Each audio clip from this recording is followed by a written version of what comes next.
Se abre un mundo. Mi experiencia es que se me abrió el mundo. Yo tenía 24 años, tenía un bebé, no sabía qué hacer con él. Dormíamos los dos, solo dormía abrazado a mí, apretado, porque le daban espasmos y se me desparamaba por todas partes y no dormía 10 minutos, 15 minutos. Me llegaba a quedar dormida con él de pie, porque yo solo quería que él descansara, pero él no podía descansar y no descansábamos ninguno de los dos. Y me costaba horrores darle de comer. Se puede vivir bien. No tenemos por qué estar sufriendo de esta manera, porque si consigues hacer bien las cosas y le enseñas a tu hijo, le facilitas hacer las cosas, descansar, ¿no? Pues mismo, le facilitas el poder dormir, es que eres la persona más feliz del mundo. Es que si además puedo hacer esto con mi hijo, ¿qué podemos hacer con los demás? Tenemos que hacer algo. Por eso dije, vamos a hacer algo, hicimos apnea.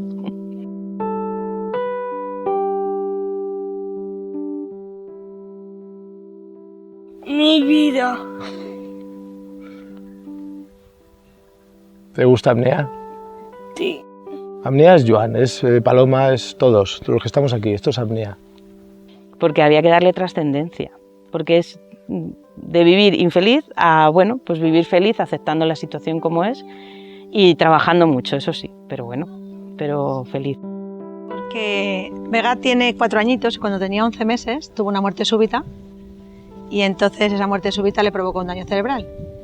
Entonces hasta entonces yo no tenía ni idea de lo que era este mundo, porque tenía 3 niños totalmente sanos, ¿verdad, Veguita? Y bueno, pues cuando a Vega le pasa, está 3 meses en la UCI y cuando sale nos ponemos a buscar formas de poder ayudarla. Y durante un año voy a millones de sitios y de repente alguien me habla de Paloma. Conocimos a Joan Farrán, conocimos el método OSO. El método OSO se centra en la familia y en el entorno natural del niño y de la familia, que es la casa, el colegio, todos los espacios donde el niño vive. Te ayudan un poco a conocer también a tu hijo, a conocer. El conocimiento que tiene Joan es súper amplio, es enorme, es una enciclopedia andante y eso hace mucha diferencia y lo transmite a todo el que le quiera oír. Entonces, sabiendo esas cosas, luego cada uno toma la parte que necesita. Aprovechar, ¿no?, esa fuerza que tiene la familia para potenciar al máximo las capacidades, porque además la familia, por mucho que estén mal en un momento dado, que estén desesperados, lo que sea, la familia siempre va a querer que el niño salga lo mejor posible adelante. Y si les das las herramientas, aprenden y lo hacen.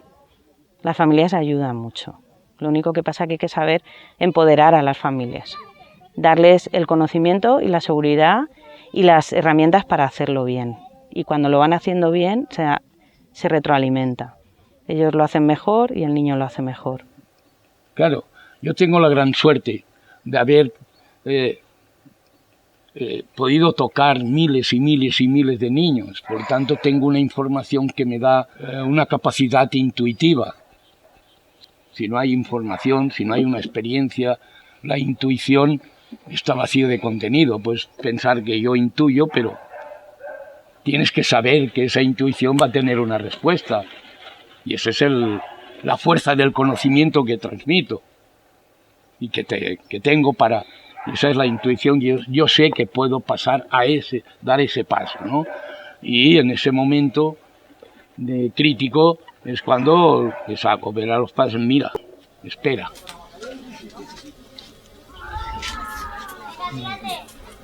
Ahí, como tú sabes, soplando despacito,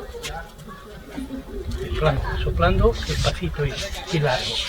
El método de Joan es un método hecho para los padres, porque ¿quién está más que con un hijo con necesidades? Sus propios padres. Y se de involucrar los padres con el niño y tienen que saber lo que tiene su hijo y cómo darle una calidad de vida. Y entonces es todo.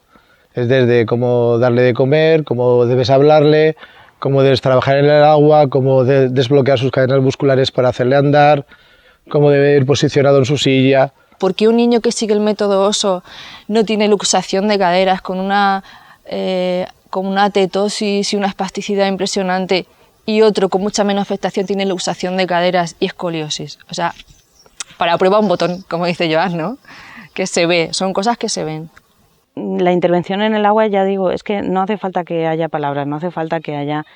Los tocas y empiezas a trabajar con ellos y les estás dando una información, y como les estás ayudando a respirar, la respiración es fundamental, les estás ayudando a relajarse, de repente el niño confía en ti. El primer día vinimos y Joan se lo cogió, se lo subió a hombros y se tiró con él de cabeza y atravesó toda la piscina. Y nos quedamos y después le hacían otros trabajos que nosotros estábamos a punto de entrar dentro porque decíamos que no sale del agua y bueno, estaba todo bien planificado y después ya al final ya una maravilla, ya disfrutaba Miguel un montón. ¿Qué pasa? Que el agua te da tantas posibilidades, es el medio donde puedes hacer muchas cosas que en tierra no se pueden hacer. Trabajar en tierra es importante, pero trabajar en el agua te ofrece tantas posibilidades, porque el agua de por sí ya es un elemento. Cuando tú además a ese elemento le aportas las técnicas y los tiempos, pasan cosas maravillosas.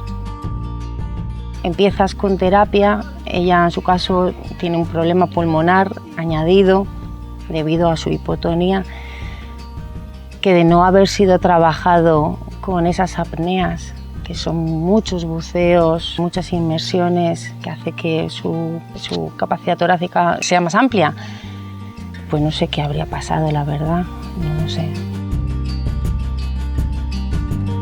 Le estás facilitando desde su vía refleja y desde sus capacidades más innatas, le estás facilitando hacer las cosas. Entonces de repente el niño confía en ti porque lo vive en su cuerpo, que puede confiar en ti.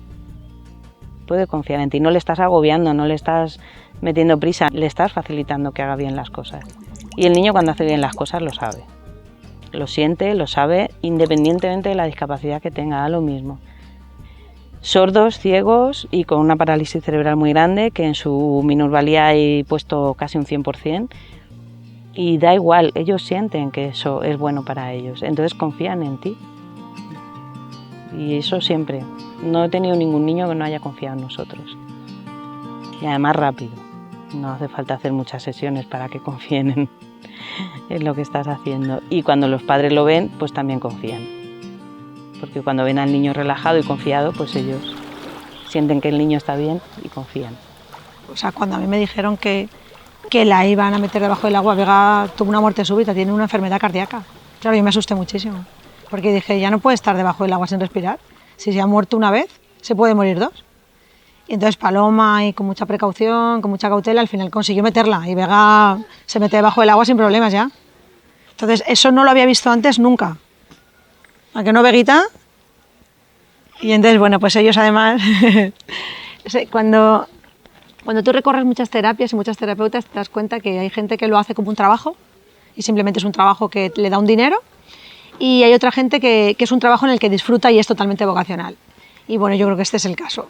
De alguna forma el niño te va marcando el ritmo de trabajo, a observar sus reacciones, a ver la relación con la madre, con el padre, con el familiar que viene.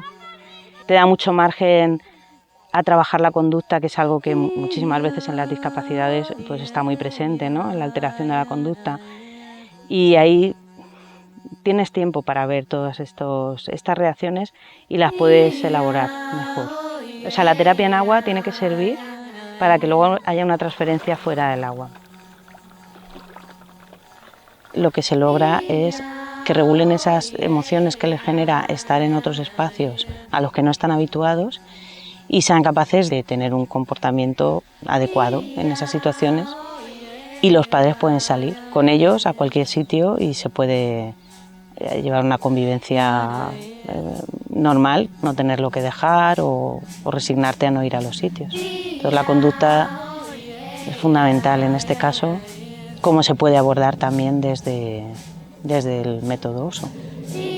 Las primeras terapias fueron muy trabajadas hasta que él empezó, digamos, pues a disfrutar verdaderamente. Claro, las primeras terapias él no hablaba tampoco nada. Y yo creo que es como que le impulsó la terapia, lo que le hacía Joan, esos trabajos, como que le impulsó a decir sus primeras palabras y todo, que fueron sobre los 5 años. A mí me gusta mucho, no sé si es método o no, pero en la piscina cuando coges a los niños en el aro así y les cantas una canción, me gusta mucho. Ese es el método. Pues eso sí que me gusta, pero eso mola. Creix, estrellita, creix, com un arbret, fins a arribar al cel del bressolet de papà, com un angelet. Creix, estrellita, creix.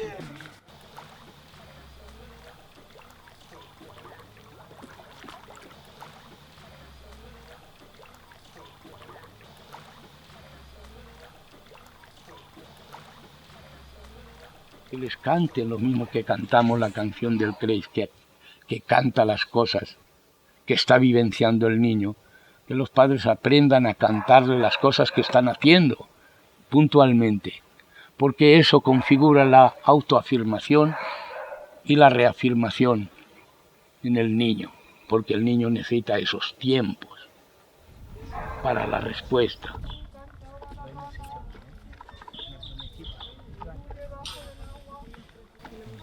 ¿Cómo suena?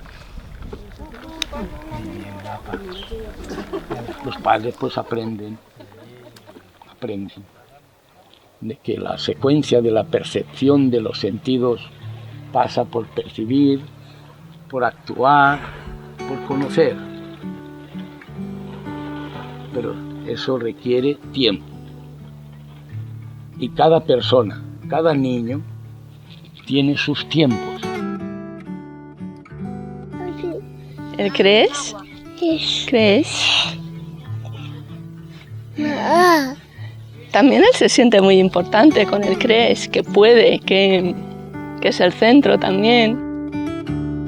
Hay algo que yo siempre me había preguntado, y es que cuando yo empecé a trabajar de monitora de natación, lo normal es trabajar con mucho jaleo, juegos, canciones, y venga, y venga, y venga. Yo cada vez iba haciendo menos material y más tranquilo, y cuando los conocí a ellos dije, claro, este es el punto donde yo quería llegar, ¿no?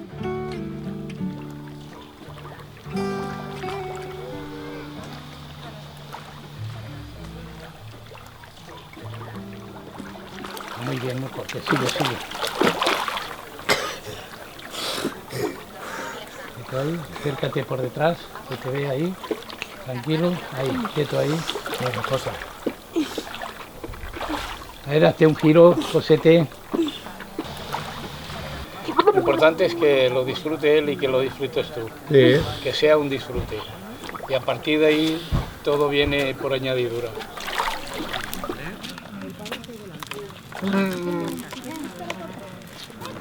Y cariño, mucho cariño.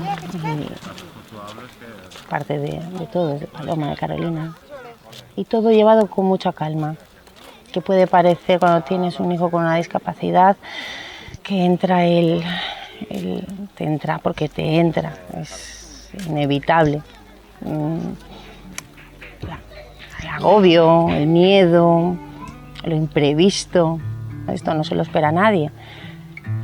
Pues bueno, cuando ya llega el momento de la aceptación es, ¿y ahora qué? Pues me pongo en marcha y para adelante, pero para adelante con algo de conocimiento y sabiendo un poco qué es lo que se hace, que es importantísimo. Todo sirve, hay que encontrarle el encaje. La naturaleza es un puzzle. Está lleno de nidos de arañas, ¿ves?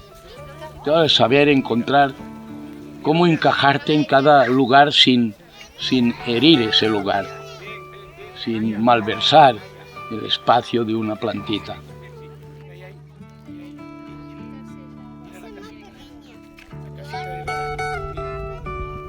¿Ves la casita ahí?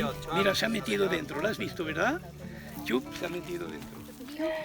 Pues ha sido importante también no sentirnos solos, sino saber que hay más gente que le pasa lo mismo, hombre. y que lo toman de una manera pues cotidiana ya. Todo el mundo queremos a un niño. ¿Quién no quiere gozar de la inocencia, de la alegría, de la vida? Porque son esos los niños, alegría de vida, ¿no? Nos dan ejemplo constante. Cuando ese niño hay que continuar moldeándolo de por vida. Esa es la gran prueba de fuego. Ahí es donde verdaderamente hay que atarse bien los zapatos para andar ese camino. La responsabilidad de la aceptación, del amor incondicional. Ahí es donde se manifiesta el espíritu verdadero. De lo que somos capaces de hacer la humanidad. Para continuar moldeando ese ser que está dotado también de un espíritu y de un alma que dice quiero ser. Y eso lo logran las madres y los padres de esa familia.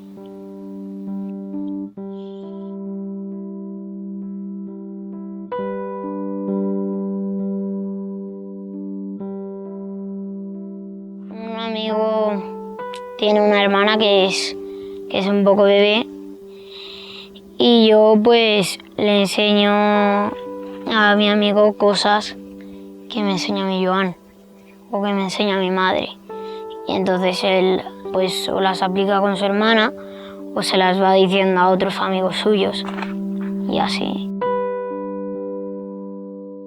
Fíjate, la gota de aceite no cesa de expandirse. Ese es el espíritu que se manifiesta. Eso es lo que trasciende. Eso es lo que, por lo que vale vivir.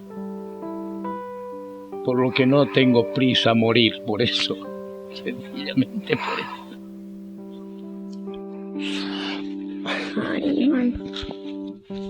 Un abrazo.